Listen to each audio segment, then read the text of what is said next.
technology is a foundational element that will allow us to reform our health system to make it better for patients. And at the end of the day, we have to remember that in all this discussion, it's the patient that's right in front of us that's the most important person. If I was national coordinator today, I believe we could take these great resources that have been put into health information technology and initially put resources into a region or a set of states and really do it up right.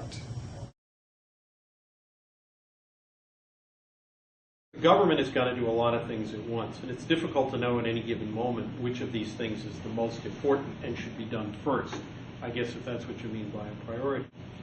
The government wants to make sure that critical government systems, the systems on which the government depends to do its own work, are secure.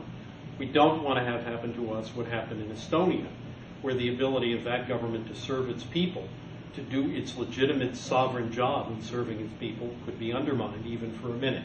So that's a priority. Easy to get a consensus pretty quickly on what we want to focus on, and there's the will to go ahead and pursue something on that basis. I believe technology has a role. Innovations. Not only evolve the technology, help evolve the technology. Increasingly, our country relies on a digital economy, which means that the global information infrastructure, which is spread throughout the world, exists largely within the United States. And it's important to understand that most of the Internet's infrastructure is here as well.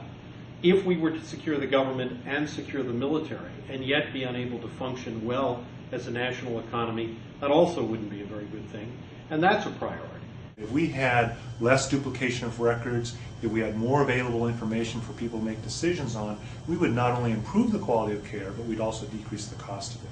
And that cost savings would allow us to cover everyone without breaking the budget.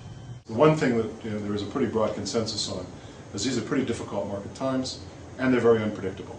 So that tells us that the kind of innovations that companies are looking for, innovations that help them address structural cost issues and help them respond in a very agile or even proactive way to changes in the business environments.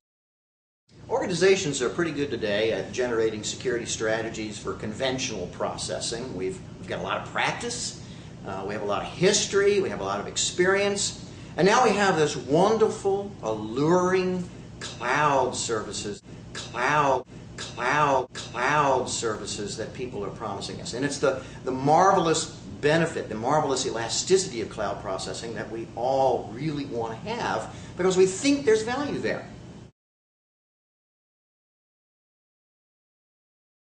Make your own definition. Survey the definitions that are going around and pick one that you like.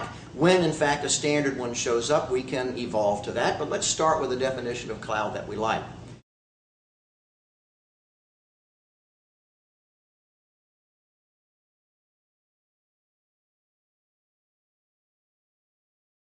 Ironically, the very things that make cloud processing attractive to us, the very things and techniques and technologies that give us that elasticity, actually destroy some of the kinds of evidence that we used to be able to get in our more traditional processing and make it quite difficult for policies that we're comfortable with to be expressed in the cloud.